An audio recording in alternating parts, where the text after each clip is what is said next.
Fear does not exist in this dojo, does it? No, Sensei. Pain does not exist in this dojo, does it? No, Sensei. Defeat does not exist in this dojo, does it? No, Sensei.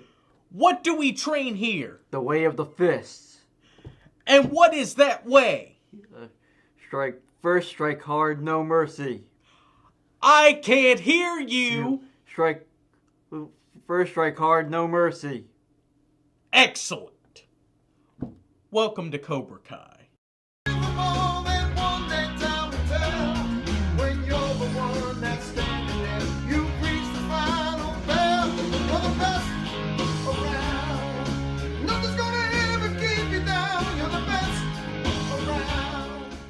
Hello everyone, welcome back to the Real Screen Team. I'm Andrew Thomas.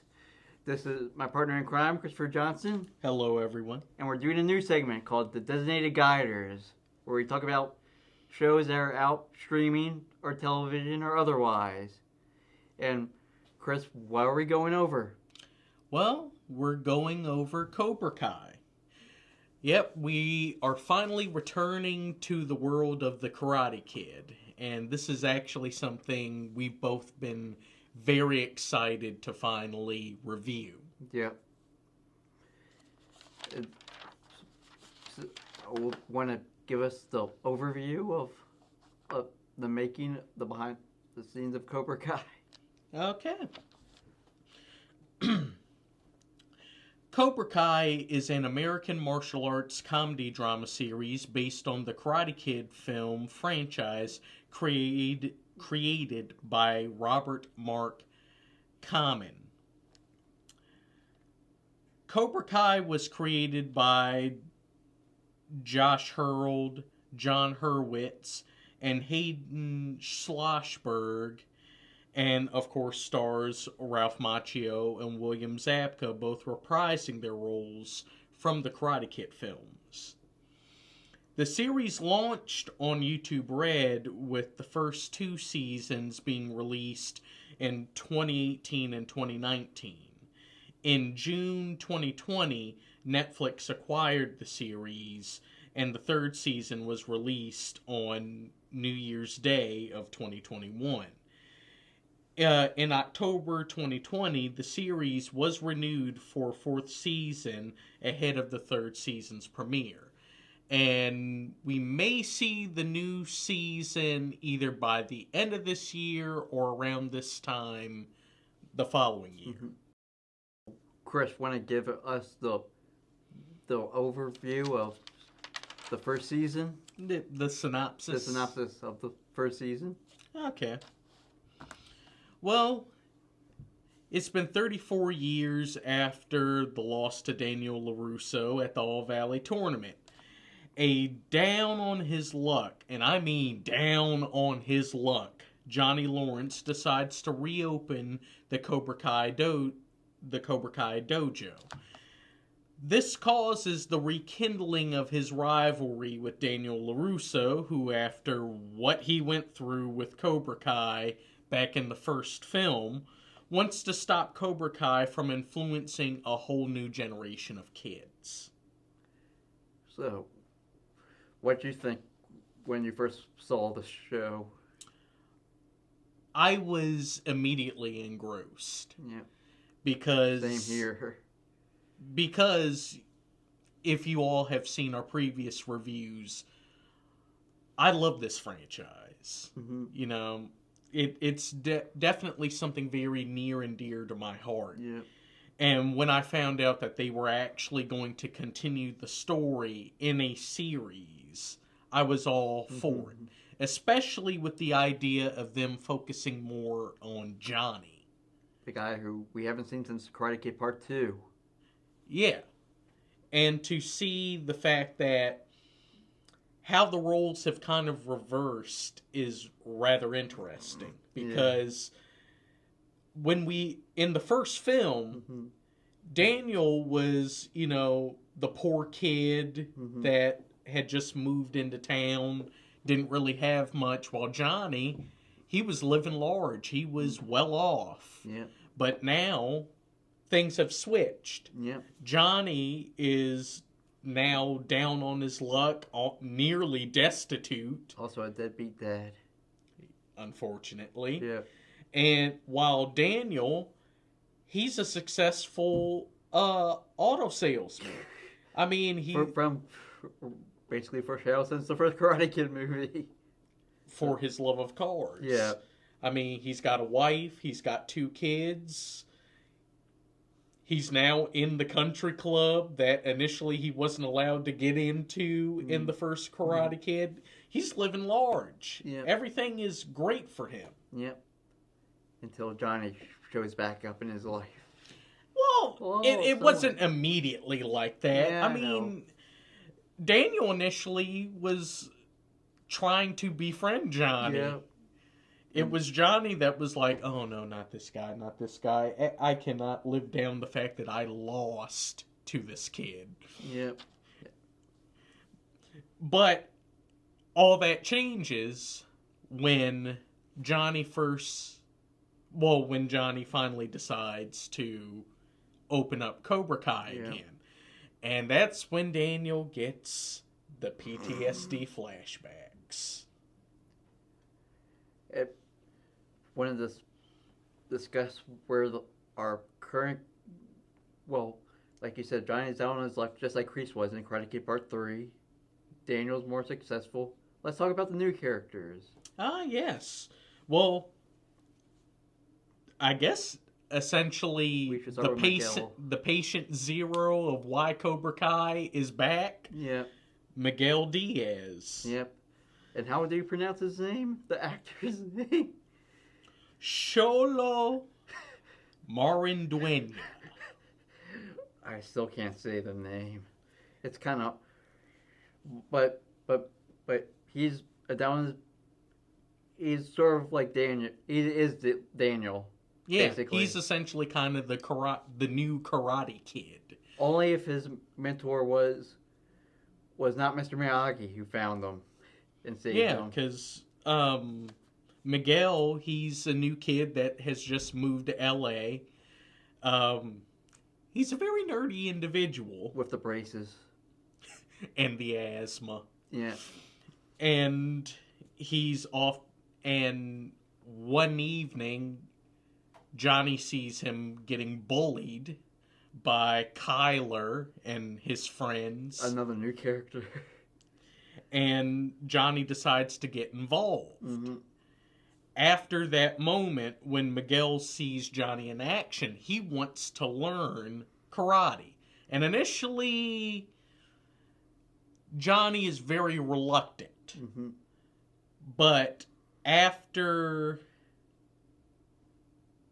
I wouldn't necessarily call it a pep talk. It was more of a I'll show you, old man encounter with his stepfather, Sid, played by Ed Asner. Hi, Ed Asner. He decides to go ahead and reopen Cobra Kai, with Miguel being his first student. Yep. And then let's talk about some of Johnny's new recruits, like Aisha. Ah, yes. Aisha Robinson, played by Nicole Brown. I mean, she's also a kind of a misfit. I mean, she's the heavy-set girl that, for some reason, the popular girls just want to keep making fun of. And the second student of Cobra Kai. Okay. And, of course, my favorite. Yep. Well, he was once known as Eli Moskowitz, but we call him by his nickname, Hawk. Yep. I mean, he's another misfit. Yep. Bullied. He's a meek, quiet individual, all because of the fact that he has a scar on his lip, because he was born with a cleft lip, and they had to surgically reconstruct his lip. And he also has his own best friend. In Dimitri. Oh, Dimitri, I hated him. God, Dimitri. I hate him so bad. I mean, okay. It's not because he's a horrible individual or anything like that. It's the fact that he kind of gives up. He has no self-esteem. He kind of just gives up. He's like, oh, things are the way it is. He has no backbone. Yeah. No backbone whatsoever. His spine, he does not own it. Mm-hmm. And it's annoying Yeah. when, you see Miguel trying to boost everybody up, and he's talking about, maybe it was for the best that it didn't happen. It would have boosted your self-esteem. Shut up, Dimitri. Shut up. Shut up, Wesley. And then we should get to Daniel's family. Ah, yes. His wife, Amanda LaRusso. Still wondering how they met. Yeah, they still have not explained that. Yeah. That's interesting. Yeah. But they did start their auto business together. Yeah. So... hopefully we'll get an origin, maybe season 4. Yeah. Of course, Amanda's played by Courtney Hengler. Yep. We are also introduced to Daniel's 2 kids. His younger son, Anthony. Yep. And his oldest daughter, Samantha LaRusso. Played by Mary Mouser. Yep. And Sam starts out like as a bully, a kind of one because she's with her then popular group. Yeah. Wants to talk about them. Yeah, I mean, it's pretty much established that Sam, for the longest time, has been friends with Aisha. Yeah. But now that they're in high school, and she's kind of fit in with the popular crowd, she's left Aisha high and dry. Yeah. I mean, she still wants to be friends with her, but at the same time, because peer pressure, she decides to stick with the popular crowd in Yasmin and Moon. Yeah. Of course, Yasmin played by Annalise Cochran, and Moon played by Hannah Kepler. I'm sorry, Hannah Keppel. Okay. My apologies. And of the two, Moon is actually the much nicer individual. Yeah. It's sort of like Mean Girls in Cobra Kai. If you look at it. Kinda. But of the two, I actually like Moon. She's just an adorable hippie girl. Yeah. And we'll see a lot of that in the later seasons also. Oh yes, oh yes. And then let's talk about Miguel's bully. Yes. Kyler. Yeah, he's a guy I still want to punch in the face. Yeah. I have to give the actor. I do have to give Joe Sale, I have to give him credit. He knows how to play the bully. Yeah. I think he might have learned from Ross Butler on how to be a complete and utter dude bro jerk. And then what about Johnny's son? Oh, yes. His... How would you say it? He's a tech genius, sort of rebel. Well, I'm saying as far as their relationship. There's no relationship as far as Robbie's concerned. Yep, Robbie Keane, played by Tanner Buchanan. But yeah, as you were saying about Robbie. Yeah, he's a tech genius, but he's also a juvenile delinquent. He always gets himself into trouble.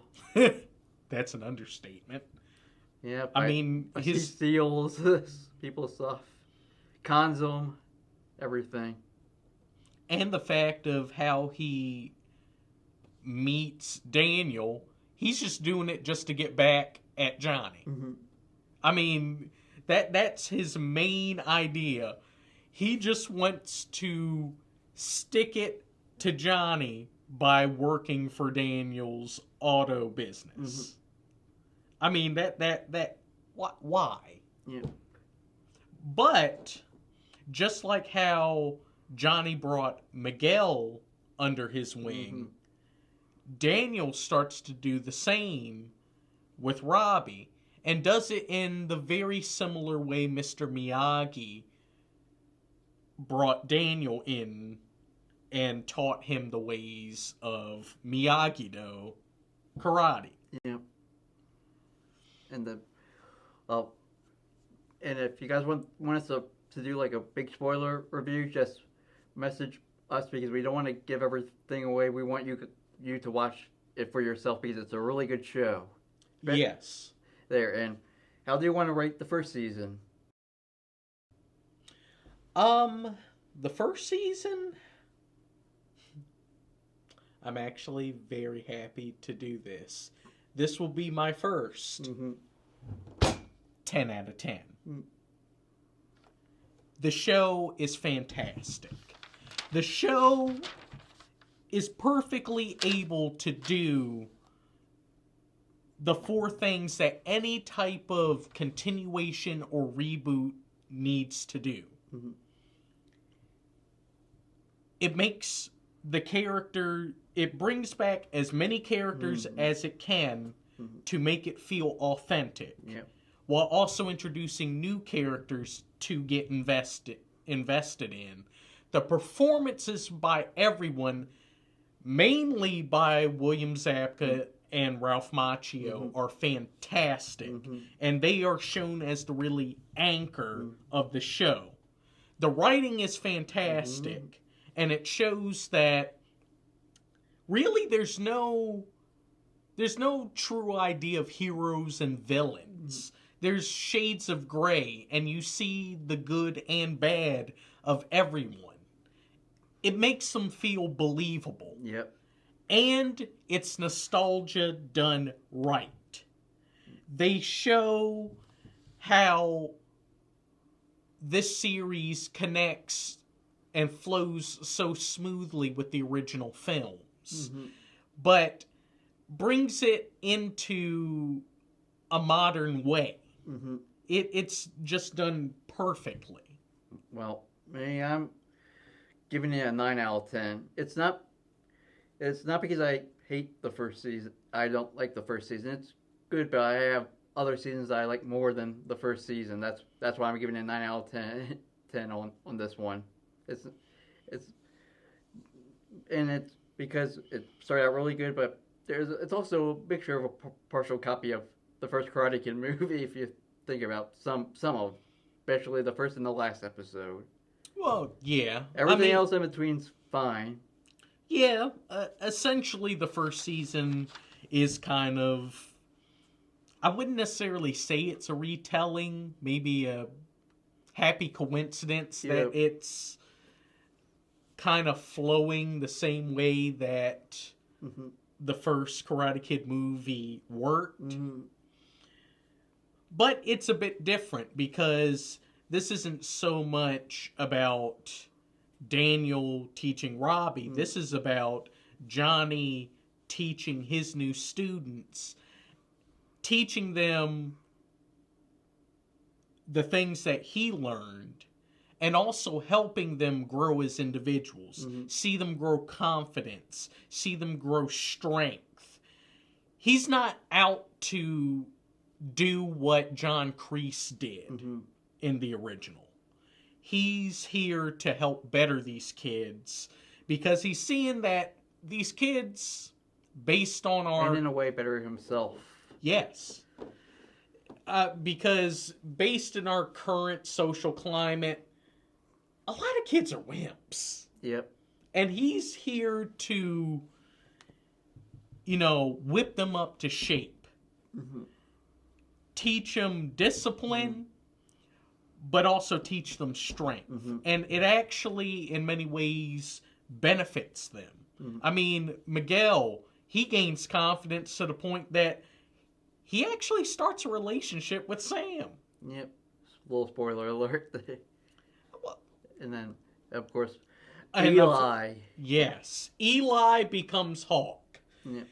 He decides to flip the script. Instead of people focusing on his lip, he decides to go ahead and get this blue mohawk. And decides to change his attitude. He becomes a bit more brash. He becomes a bit more cocky. Maybe sometimes he goes a bit too far. Which we'll see in later seasons. But he definitely grows in it as an individual, and he actually ends up starting a relationship with Moon, who actually becomes. She becomes pretty much a friend of the crew of Cobra Kai. Yeah. But if you want to hear about anywhere else, you can watch us here on Pack 14.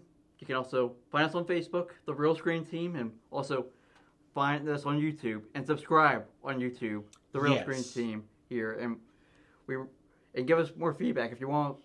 Give want us to give us episode synopsis of season 1, we'll let you know. Yeah.